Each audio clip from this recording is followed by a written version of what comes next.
what is up? Thanks for tuning in. So today I want to talk about something that keeps coming up with my clients, okay? And this might go a few different directions, so bear with me. But what it ultimately comes down to is what I titled this video/podcast, and that is identity, the real source of ultimate change. And I talked about this in my free group last week, and so if this sounds like a repeat, it's because I wanted to expand upon it, because it keeps coming up, okay? I've had some questions come up from clients that were like, well, how do you make sure that you always work out no matter what when life happens, right? How do you always do the things? And where I am now, it's hard for me to answer that question because I've done it for so long that it has literally become part of who I am, okay? And so when they ask me, they're starting from, the way I see it is it's like they want to get where I am, but I've been here, I've traveled the road, and I can't remember what fork I took or how I started, right? Because I just haven't been to that location in so long, all right? Plus, everybody starts from different points, and so that's hard to say, you know? Because there's a lot of what I do that has always been part of who I am, as far as I can tell, right? Like, I've always been an athlete, so I've always been active in some form or another, right? And a lot of people have not been active. And so I feel like activity and exercise has always been something in my life that was important, but it did take a shift for me to actually make it a daily habit that now is literally every single day, right? And from a nutrition standpoint, it took a long time, and I'm still not perfect, right, at figuring out exactly what that looks like for me and how to dial it in so that it's just part of my life, right? And I think it takes time for everybody. And I think that's what a lot of people don't understand, is that you can't change overnight. You can't become this new person overnight. And in order to lose the weight or change physically or make the kind of change that most women who come to us are trying to make, they do have to ultimately become somebody else. Not in a bad way, but they become someone else. They become a person who works out. They become a person who prioritizes their health. They become a person who prioritizes healthy eating habits, you know, all that stuff.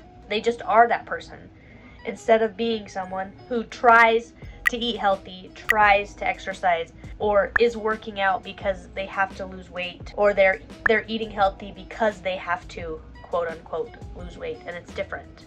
Do you see what I'm saying? Like, I don't work out for the result anymore. I work out because I work out. I work out for the workout itself. Does that make sense? And a mentor of mine actually talked about this in business, because, so he's my age, he's 31, 32, somewhere in that, and he's like, he just sold part of his business for $46 million. Like, he's doing really well, right? And he stopped working because he doesn't have to. And he kind of went into a depression because he realized that work fulfilled him, right? And then he realized that the work is the goal, okay? So, like, working out doesn't get you to your goal. It does if, like, you set strength goals or you set physique goals or whatever, but the working out every single day is the goal. Does that make sense? Like, it's not to achieve X. That just happens by default. The goal itself is, I'm going to work out every day. Why? Because I work out every day. Does that make sense? Or I eat healthy because that's what I do. It becomes part of who you are, okay? I'm reading this book. It's called Atomic Habits. Like I said, I mentioned this in my free group, so if you're in there, it's going to sound like I'm on repeat for a second. But he talks about how when we're setting goals, right, we focus so much on the outcome, which I think that's where it starts. Like, you need an outcome that will drive you, right? But that's not how you finish it. So the outcome and the process itself needs to be identified, and then the identity that you have to shift is ultimately what you have to change, right? And so he uses the example of a smoker. And if you are a smoker and you're trying to quit, if someone offers you a cigarette and says, hey, do you want a cigarette? And you say, I'm trying to quit, that means you still identify as a smoker who's trying to quit, okay? But if someone were to offer me a cigarette, for instance, and say, Kayla, have a cigarette, I say, well, I don't smoke, because I don't, and that's not part of my identity. Does that make sense? And so when you're trying to change something that doesn't have to be smoking, it could be just trying to lose weight, or just trying to get healthy, or just trying to, I don't know, maybe you're trying to read more. I don't know. It doesn't have to be, I mean, that's just what we help people do usually, right? Is lose weight, feel great, get back into their clothes, get stronger, all that stuff. But like if you're just trying to read more, if you identify as someone who reads, then you probably will automatically read. But if you identify as someone who's trying to read more, you're going to continue to try to read more because that's what you identify as. Does that make sense? So if you're someone who is trying to work out, you will continue to try to work out. But if you are a person who works out, you will work out.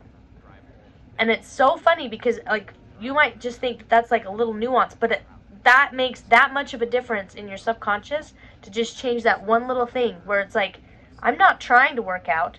I'm not working out because I have to lose weight or because someone said I had to. I'm working out because I'm a person who works out.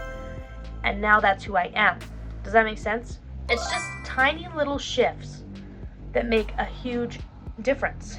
Because someone who's trying to quit smoking, technically right now is a non-smoker because they're trying to quit. But they're only trying to quit.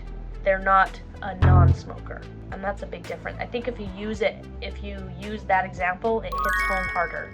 Because if you're trying to work out because you're trying to be healthier, then you will continue to try to work out and try to be healthier. But if you just are a person who eats healthy and works out, then you become that person. And the way that you prove to yourself that you are that person is by doing the thing.